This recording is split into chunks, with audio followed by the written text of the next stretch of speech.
Gracias a ti por estar con nosotros. Saber para servir.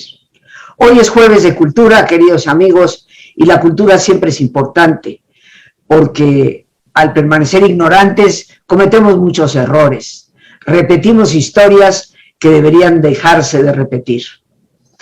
Y el día de hoy vamos a celebrar en este jueves los 74 años de la Declaración 181 de las Naciones Unidas en favor de la creación del Estado de Israel. Hoy hablaremos un poco, y hemos titulado el programa, La historia del Estado de Israel.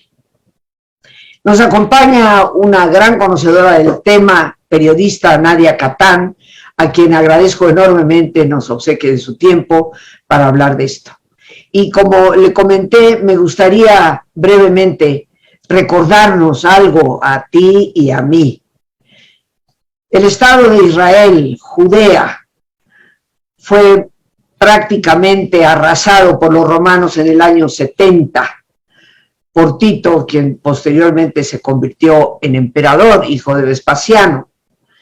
Y el pueblo judío tuvo que salir de su tierra milenaria, y se creó lo que se llama la diáspora. Tuvieron que vivir aquí, allá y acullá, sometidos por la ignorancia de muchos otros a terribles persecuciones. La cereza en el pastel, y perdón por llamarla de esa manera, fue nada más y nada menos que el Holocausto. El pueblo judío pudo volver a tener una tierra que siempre les perteneció. Y contrario a lo que muchos piensan, el Estado de Israel, que los romanos llamaron Palestina, nombre dado a una región geográfica, no a un pueblo, pues ese Estado nunca perteneció más que a Roma, Bizancio y el Imperio Otomano. Una vez terminada la Primera Guerra Mundial, pasó a manos de los ingleses. Y fueron los ingleses los que finalmente se retiraron para dar sitio al Estado de Israel. Yo celebro con ellos esta determinación de la ONU, llevada a cabo el día 29 de noviembre de 1947. Y hoy, en este jueves, celebramos esa decisión e invitamos a Nadia a que nos cuente historia del Estado de Israel. Nadia, querida amiga, muchas gracias por estar aquí y por acompañarnos y darnos luz. El conocimiento nos ayuda a ser libres. Gracias, Rosita. Un placer para mí estar contigo. Qué manera tan extraordinaria de resumir y de narrar todo lo que acabas de hacer. Me encanta, pero es impresionante cómo es la historia, pues llena de recovecos y podemos irnos más profundo, pero tu resumen de verdad fue muy bueno. Gracias, Nadia. Y aquí soy toda oídos para aprender. Bueno, lo dijiste muy bien. Región geográfica. Cuesta trabajo entenderlo. Hoy en día, Palestina lo ubicamos como un lugar y un pueblo, sobre todo, los palestinos. Pero, ¿sabes? Es muy importante que sí nos vayamos atrás como tú lo hiciste, porque recordemos que el único personaje que ahí declaró una capital, la capital de Jerusalén, fue el rey David. Ahí, en esta región geográfica, se estableció el reino de Israel 1000 años antes de Cristo, 10 siglos antes de Cristo. Esto es importante en el tiempo. Hay mucho vestigio arqueológico que nos habla de esto. Tenemos mikves del pueblo judío, este ritual en donde las mujeres se sumergen una vez al mes en aguas de lluvia para ser purificadas y tener relaciones sexuales con su esposo. Es algo, no me quiero meter en los ritos judíos, pero hay muchas mikves en Jerusalén que pertenecen a este tiempo. Tenemos sellos, cartas de tiempos del rey Salomón. Y por supuesto que tenemos piedras y muros que nos abocan a este tema, a estos tiempos. Y bueno, así transcurrimos en el tiempo, efectivamente, como lo dijiste, entre el pueblo judío y el Imperio Romano, las relaciones se pusieron muy hostiles en los primeros siglos de la era cristiana, hasta que finalmente en el año 70 Tito manda destruir el templo de los judíos, y en el año 135 es cuando, después de la revolución de Bar Kokhba, les dice: judíos, váyanse ya de aquí. Los expulsa porque había un sector en el pueblo judío que insistía en tener su independencia política y demás. Esto era inaceptable para el Imperio Romano, así que los expulsa, y el pueblo judío es pues expulsado de su tierra, que no se llamaba Palestina, se llamaba Judea. Judea, que también nos hace referencia, por supuesto, al pueblo judío. Pero para desarraigar al pueblo judío de esta tierra, los cambia de nombre. Cambia de nombre esta tierra y le pone Palestina, en referencia al acérrimo enemigo de los judíos, que eran los filisteos. De este modo, los judíos se establecen pues en Europa occidental, en Europa oriental, en Polonia son muy establecidos, en África del Norte, lo que es Marruecos, Egipto, demás, pero nunca olvidan su tierra ancestral. De hecho, Pesaj a Pesaj, en las fiestas de Pascua, el pueblo judío constantemente dice: el próximo año en Jerusalén. Ese sionismo, que es el sionismo religioso, nunca es olvidado, Rosita. Y para eso lo podemos comprobar diciendo que el pueblo judío, durante 2000 años de exilio, reza con dirección a Jerusalén. Los hombres, las mujeres en las sinagogas, los hombres en la mañana cuando se ponen las filacterias, los tefilín, lo hacen con dirección a Jerusalén. Así que esta región nunca es olvidada por el pueblo judío. Ciertamente. Bueno, de hecho, quiero recordar que por ahí, después de la rebelión de Bar Kokhba, el emperador romano era Adriano, y le quiso cambiar el nombre a la ciudad poniendo Adrianópolis, cosa que obviamente no perduró. Regresó prontamente al tiempo a llamarse de nuevo Jerusalén. Pero es un hecho que el pueblo judío vivió en esa dispersión, que es en el fondo lo que significa diáspora, durante casi 2000 años. Y desafortunadamente la intolerancia y la ignorancia los sometió terriblemente a cosas que a mí como cristiana me avergüenzan. Creo que el antisemitismo es la raíz de muchos males, y el día que lo logremos superar, el mundo va a tener un cambio significativo. Pero el hecho es que llega la Segunda Guerra Mundial, y tenemos a un pueblo judío, y voy a hablar en este caso muy de Alemania, prácticamente asimilado en su totalidad. El judío alemán se sentía más alemán que otra cosa. Habían peleado en la Primera Guerra Mundial a favor de Alemania, a favor del Kaiser. Muchos de ellos habían recibido la famosa Cruz de Hierro, la condecoración más alta de los alemanes. Y muchos de ellos, inclusive en esa asimilación, habían dejado de practicar ciertas costumbres, y de repente un país supuestamente civilizado, un país de alta cultura como la alemana, se convierte en un monstruo salvaje que empieza a destrozar a sus propios ciudadanos. Esto conlleva algo, Nadia, que espero algún día nos des chance de platicarlo, porque la gente piensa, bueno, en 1945 se terminó la guerra, liberaron los campos y santo remedio. Pero sabemos que no es así. El pueblo judío transitó después de la guerra por un sin parar. Nadie los recibía, sus casas habían sido tomadas, habían perdido familia, y tenía que crearse ciertamente un Estado propio, que me parece uno de los eventos de mayor justicia en la historia de la humanidad. Pero cuéntanos cómo se desarrolla el Estado de Israel y qué es hoy el Estado de Israel. Bueno, una pregunta muy amplia, y enfoquemos primero la mirada en ese momento muy importante que es el final de la Segunda Guerra Mundial. Es cierto que el mundo está festejando, celebrando que la guerra terminó. Duró 6 años, fue un calvario, se llevó entre 50 y 60 millones de muertes de personas de diferentes nacionalidades, tanto soldados como civiles. La guerra por fin terminó, pero el pueblo judío cuantifica sus propios daños. Y entonces las comunidades judías que están establecidas en Europa hacen sus propios conteos y se dan cuenta de la cantidad de judíos que perdieron, hasta que finalmente llegamos a la terrible cifra de 6 millones de judíos asesinados.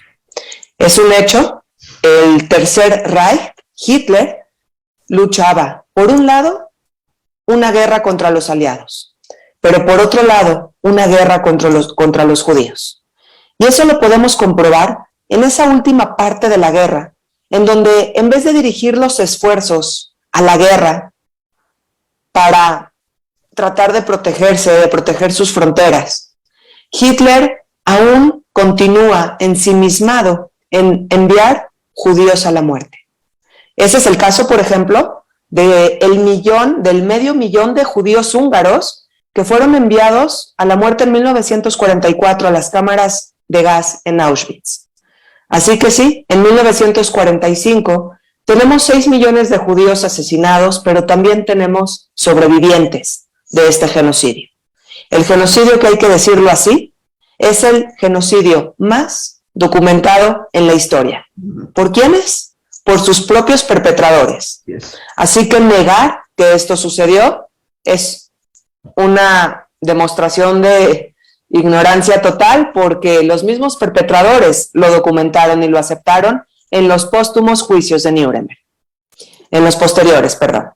Y entonces, Rosita, resulta simplemente que tenemos al pueblo judío que exige emigrar a este lugar, a esta tierra ancestral que es Palestina. Así se llama en ese momento, hay que entenderlo, aceptarlo, porque los romanos le pusieron Palestina, es un nombre que quedó olvidado en la historia y que el Imperio Británico vuelve a sacarlo de los archivos para llamarle a esta región Palestina. En estos acuerdos de Sykes-Picot, cuando después de la Primera Guerra Mundial franceses e ingleses se están dividiendo el mapa, entonces, este lugar llamado Palestina, y es así como después de 2000 años el nombre vuelve al escenario, será para los británicos. Y entonces los británicos lo suman a sus colonias inglesas. Porque recordemos que los ingleses tienen un grande imperio inglés, británico. A veces nos cuesta trabajo entender que fue tan grande porque son manchas en el mapa, salpicadas en diferentes lugares del mapa, y eso provoca que no lo veamos unificado. Sin embargo, el Imperio Británico fue inmenso y Palestina era una región más. Pero resulta que desde principios del siglo XX, judíos de Rusia habían estado emigrando a esta región porque escapaban de los pogromos, de las masacres contra judíos que se llevaban a cabo en la Rusia zarista. De modo que este lugar, esta región geográfica, se fue llenando de judíos. La población árabe local no estaba de acuerdo con esto y entonces comienza entre ellos una hostilidad. En la década de los 20 tenemos una hostilidad más importante que ya se refleja en matanzas, en masacres. Tenemos la matanza de Hebrón en 1929 y así posteriormente vamos a tener más guerrillas, más hostilidad. Pues, ¿qué hace el Imperio Británico? No sabe cómo manejarlo, trata de ser un buen árbitro, trata de mediar, pero los judíos siguen inmigrando, y entonces, ¿qué hacen los británicos? Pues sacan los famosos libros blancos, que determinan que ningún judío más puede seguir entrando a esta tierra. Establecen más bien cuotas muy, muy pequeñitas, y esas cuotas, Rosita, no se mueven en tiempos del Holocausto. Cuando durante la Segunda Guerra Mundial los judíos están buscando una escapatoria, un refugio para salvar sus vidas, Gran Bretaña no abre sus puertas, no abre las puertas de Palestina. Ellos son los que hubieran podido cambiar esta cifra de 6 millones de judíos asesinados. Cuando la guerra termina, los judíos sobrevivientes siguen insistiendo en entrar a esta tierra. siguen insistiendo. Tenemos el capítulo impactante del barco Haganá, que en 1947 lucha y exige entrar a Palestina, a los puertos de Haifa. No lo logran, no son aceptados. Constantemente los refugiados son llevados a Chipre o incluso a Hamburgo, a Alemania, a campos de refugiados, de nuevo al país que perpetró para ellos un genocidio. Entonces siguen judíos y árabes peleando en la región de Palestina hasta que Gran Bretaña dice: hasta aquí, suelto esta colonia, es demasiado, hay británicos que ya han muerto por estos conflictos, así que deciden soltar el tema y pasárselo a la Organización de Naciones Unidas, recién creada, por cierto. ¿Qué hace la Organización de las Naciones Unidas en este momento? Lleva a cabo una votación, y entonces en esta votación hay 33 votos a favor, 13 votos en contra y 10 abstenciones. ¿De qué son estos votos a favor? Pues de que el territorio se divida a la mitad. Una parte será para el pueblo árabe y otra parte será para el pueblo judío. Así sale la resolución 181, el 29 de noviembre de 1947. El pueblo judío acepta de manera inmediata esta resolución, aunque Jerusalén no quedó dentro de sus fronteras. Y entonces deciden que cuando los británicos desalojen el área, ellos van a declarar su independencia. Cuando el último británico se está retirando, David Ben-Gurión, el 14 de mayo de 1948, declara la independencia de Israel. ¿Qué hace el pueblo árabe? Nada. Ellos deciden no declarar su propia independencia de la parte correspondiente y, muy al contrario, lo que hacen el 15 de mayo, un día después de la declaración de guerra, es ellos atacar al Estado de Israel. 5 países árabes judíos atacaron, 5 países árabes vecinos, atacaron al recién creado Estado judío. De este modo, el Estado de Israel pues inició su historia y su independencia luchando por su autonomía, Rosita. Esa es la historia. Ha sido una lucha sin acabar, ¿no? Una de las cosas, Nadia, yo he tomado cursos contigo y los recomiendo altamente sobre la historia del pueblo judío y por supuesto el tema del Holocausto. Déjame interrumpirte tantito, Rosita, para decirte que justamente en este próximo enero del 2022 vamos a estar iniciando el 11 de enero un curso online, completamente online de principio a final. Va a ser los martes de 8 a 9:30 de la noche. Y bueno, para que la gente pueda aprender más sobre toda la historia del Estado de Israel. Gracias por la interrupción. No, ya me estoy apuntando y ahorita en un momento te voy a pedir que nos des los datos donde podemos conseguir la información, ¿no? Pero eres una persona sumamente prudente en tus comentarios, mi admiración por ello. Y bueno, yo quiero también afirmar que yo he tenido la oportunidad de conocer el Estado de Israel desde la década de los 60. Y cuando existía aquella llamada Tierra de Nadie, que la ONU, las Naciones Unidas, vigilaban entre lo que era Jordania y Israel. Nunca ha existido, y perdón que lo diga, señores, pero yo sí me atrevo a decirlo, nunca ha existido un pueblo palestino en cuanto a personas. Es una región de geografía, y los jordanos nunca crearon un espacio para alguien diferente a ellos, porque no hay alguien diferente a ellos. Entonces, he estado en Israel en varias ocasiones, he visto ese proceso. Ahora, cuando se declara propiamente la independencia de Israel en mayo de 1948 por David Ben-Gurión, se inicia un proceso histórico con un pedacito de tierra que, si ahora es ínfimo, en aquel entonces era infinitesimal. Y muchas personas dicen, pero han tomado territorio. Sí, Israel ha ido tomando territorios, en consecuencia de guerras, en donde Israel ha sido atacado, ¿no?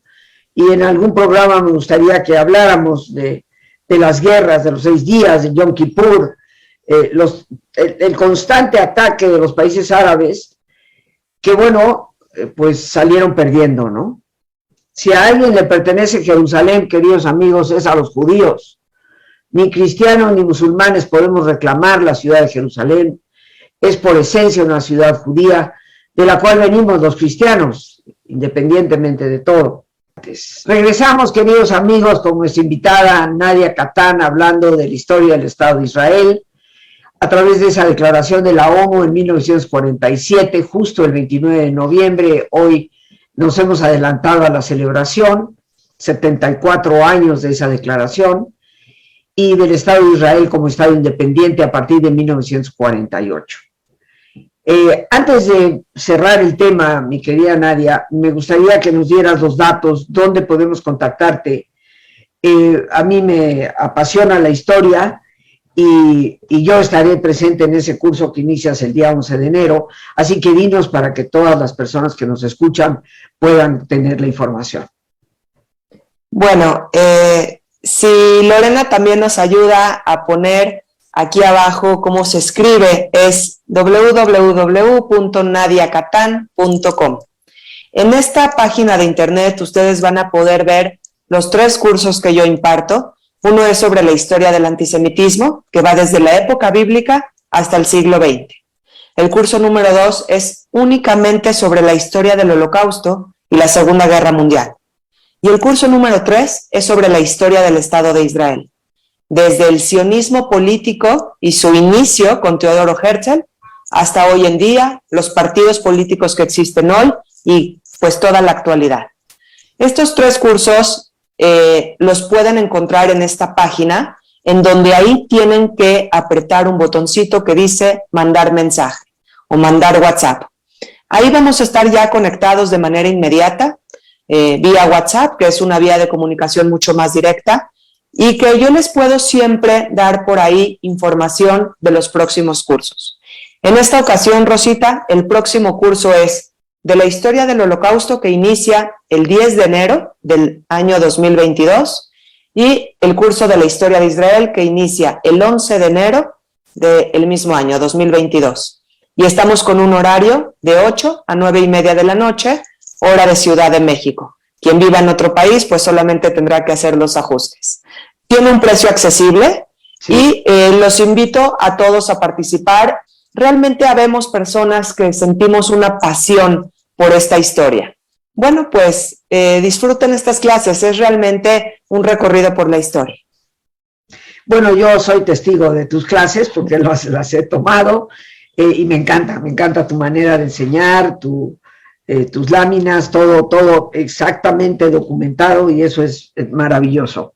Ahora, en estos minutos que todavía nos quedan, se crea el Estado de Israel, se inicia un Estado independiente con una vida sumamente dura. O sea, las personas que establecieron Israel pues dejaron la piel en el camino, ¿no?, del esfuerzo, del trabajo realizado.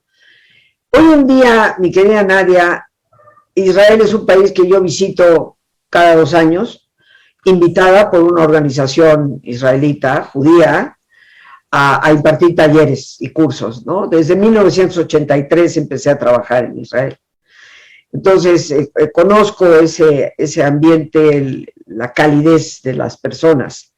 Han convertido al desierto en un vergel. Están sacando agua del aire en una región donde no hay agua. Tienen avances tecnológicos y científicos extraordinarios. ¿A qué atribuyes, Nadia, esta enorme capacidad del pueblo israelita para reinventarse, reconstruirse y convertirse en lo que yo francamente llamo la única democracia del Medio Oriente? Y sí, es una democracia sin duda, es un país en donde en los periódicos atacan continuamente al primer ministro en turno. Ahí nadie tiene un gran respeto por nadie, todos son iguales y nada sucede en consecuencia o en represalia. hay una verdadera libertad de expresión, Rosita. Tenemos siempre gobiernos que están preocupados por llevar al país hacia adelante en diferentes aspectos, a pesar de tener un sector religioso muy arraigado a la tradición. También existe ese sector social que está en las Startup Nation, que está innovando y lanzándole al mundo diferentes inventos que solamente vale la pena que nos echemos un poquito un clavado en estos objetos que son maravillosos. Han logrado aparatos para que la gente que está inmovilizada de la cintura para abajo pueda caminar. De ahí salió el famoso USB que hoy en día todos utilizamos. Del Estado de Israel salió Waze que fue por un creador israelí y que lo utilizamos hoy en día todos nosotros. Hay diferentes inventos que utilizamos, que se utilizan en servicios de inteligencia, en la policía, en nuestros hogares, y salieron del Estado de Israel. ¿A qué lo atribuyo, Rosita? La verdad es de que no lo sé, tal vez a 2000 años de ser un pueblo oprimido por las diferentes mayorías de su tiempo, y entonces siempre el judío tuvo esa necesidad de pensar, de desafiar al escenario en turno, de salir avante pese a todas las dificultades. No lo sé, ahí tal vez estaríamos entrando en temas de filosofía, y lo que es un hecho es que el Estado de Israel es una combinación de modernidad y de religión, de tradición, de mucha innovación, Rosita. Y algo muy importante que decir, sí es cierto que en Israel está el gobierno israelí, pero hay en el Estado de Israel mezquitas y también iglesias. Y todos estos lugares santos religiosos son perfectamente cuidados y conservados por el gobierno de Israel.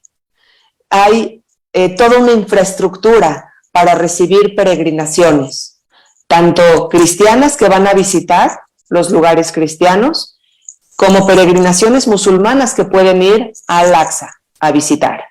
Y esto, el cuidado de estos turistas, la limpieza de los lugares, el perfecto estado de cada construcción, ahí está el Estado de Israel atrás, que siempre ha valorado las 3 religiones monoteístas. Así que es un Estado que vale la pena conocer, mucho que aprender de él, y bueno, solamente ponerse a estudiar, porque su pasado sí es maravilloso. Pues Nadia, yo te quiero dar las gracias, y creo que conocer la historia de Israel es conocer nuestra propia historia. Las 2 religiones monoteístas, cristiana y musulmana, que son ciertamente las 2 grandes mayorías en el mundo, venimos de la raíz judía. Esa es nuestra procedencia, y conocer ese pasado que también nos corresponde, en el sentido de que nuestras tradiciones se derivan, más de lo que ustedes puedan imaginarse, de las tradiciones judías, es importante. O sea que ahí está Lorena, ciertamente poniendo tu página ahí al calce, y www.nadiakatan, con doble T, como ustedes pueden ver ahí, .com, y ojalá nos interesemos, ojalá quitemos de nuestra vista, de nuestro corazón, ese velo que nos ciega por fanatismo y sobre todo por ignorancia. Nadia, te agradezco enormemente el tiempo que nos regalas, y te conminamos a que pronto regreses al programa para seguir conversando sobre tantos temas que nos puedes ilustrar. Claro que sí, Rosita, para mí será un placer. Muchísimas gracias por la invitación. Gracias a ti. Y bueno, amigos, pues las gracias a Dios por este espacio que nos permite compartir, a nuestra invitada una vez más, Nadia Kattan, a nuestra productora Lorena Sánchez, y a ti, el más importante de todos, una vez más gracias, muchísimas gracias por tu paciencia al escucharme y por ayudarme siempre a crecer contigo. Que Dios te bendiga.